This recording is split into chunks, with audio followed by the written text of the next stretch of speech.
Over the years, we have had some excellent jazz in this town. There was a time when you could hear the sounds of New Orleans jazz in many of Washington's night spots.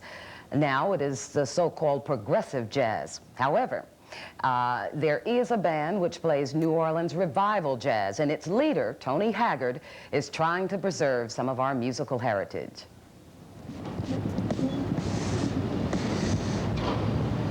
Every Friday afternoon, Tony Hagert leaves work as a loan specialist for the Department of Agriculture. And as usual, he goes home to enjoy some time with his family. Do Mommy. You want me to do Mommy? For Tony and his wife Annie, a psychotherapist, Friday evening is also a time of preparation for a love affair with music of long ago. Wait till you want me, honey, then it won't be so funny when I say that I'm too busy for you. As a small child, I studied the accordion, and I remember particularly that a lot of the accordion music that would be in the books, that would have a waltz and a march, would finally have something that had words. And oftentimes that was a song from the 1890s, something like Baby Face, or even earlier, something like Shine on Harvest Moon. And those were the songs I remember liking, Sweet Rosie O'Grady. Well, when I was a very young child, my mother had old records of Ellington and Armstrong and Sidney Bechet and people, and so I heard those things. From those early days, Tony and Annie developed a passion for jazz and other music from the turn of the century, what it sounded like, how it was played, and most importantly, how to preserve it. I started collecting as a teenager about 40 years ago. Is that right? 40 years ago? 35 years ago, maybe. And I had played music a little bit. I learned how to play the cornet, sort of taught myself how to play out of a book, and I could never quite put the two together. The reading the notes out of a book never sounded the way it sounded on these wonderful records. So then I tried, that may be the statement of my whole interest in music. I'm trying to put together my being able to play in the way that these people did.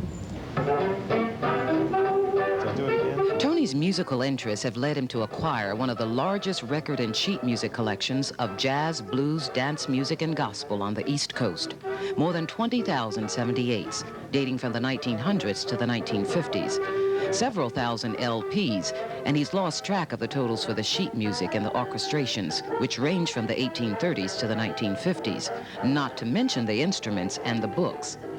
Yeah, I want to play you a record that I got out. Tony has become an authority on popular American music of the early part of the century. A.J. Pirone. I put together a recreation of a concert by Paul Whiteman in which George Gershwin introduced Rhapsody in Blue. And I recreated that entirely from recordings of the period, most of them by Whiteman or by Gershwin or by other people who were in the concert. So you can now, for the first time today, we can sit down and listen to something pretty close to what that concert was like.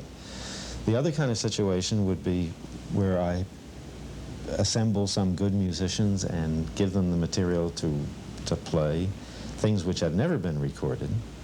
Tony Hagert practices what he preaches with the Picayune Cabaret Band at the Saloon on M Street. But don't expect the usual Georgetown crowd here. It is strictly New Orleans Preservation Hall jazz.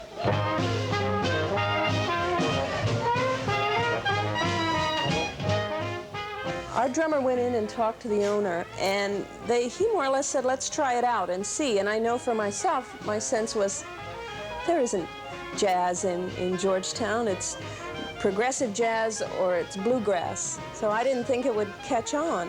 It has caught on enough that it's really very enjoyable for us. Well, we're both interested in New Orleans revival jazz, and we weren't hearing any because now all those people are gone. We decided we would try to put together a group, and it's not an easy thing to do because the musicians in the group have to respond to each other in different ways than you ordinarily hear a jazz band. The Picayune has been playing together for a year and a half and was organized by Hagert and drummer Bill Riddle, an account salesman for a local radio station. All the band members work at different jobs during the week. Their style recreates sounds that are heard in few places around the country. It's my favorite kind of music. In the songs from, let's say, 1890 to 1920 or 30, the women had two roles they could play. They were either the tough, belting, red-hot mama, cookie kind of person. Some of the songs like Bessie Smith or Sophie Tucker sang, or they could be very wistful and sad and why are you mean to me, kind of childlike Ruth Etting type songs. And I really enjoy that dichotomy. I don't understand your action, but I'll get some satisfaction. Don't you worry, just you wait and see, dear. For the Hagerts, this is their second band. The new Sunshine Jazz Band, which stopped playing last year, was put together by Tony 15 years ago to recreate some of the sounds and dances of the era. Well, that's hard to do because you would think that you could rely on the old phonograph records as evidence of the way people played, but in fact, when you get back before the mid-20s, what you hear on a phonograph record is not really the way the band sounded because they weren't able to record all the instruments. They couldn't record the bass and the guitar well, and so all kinds of compromises were made in making those records. Life with two small children, jobs, and a love for music is good, but sometimes difficult. It's not so much the disjointedness between my work and playing music that bothers me as it is sometimes the disjointedness of us both doing different things. It's also hard to determine whether it's a really wonderful and extensive hobby or whether it's a job that requires diligence and priorities that you wouldn't otherwise set. We grapple with that all the time. One gets the feeling that for Annie and Tony, life without making music would be no life at all. I one time wanted to go away. This was years ago. I just wanted to get out of the situation I was in. And I thought, what will I take with me? I have all these material possessions, right? And I decided I would take my horn. When I say that I'm too busy for you,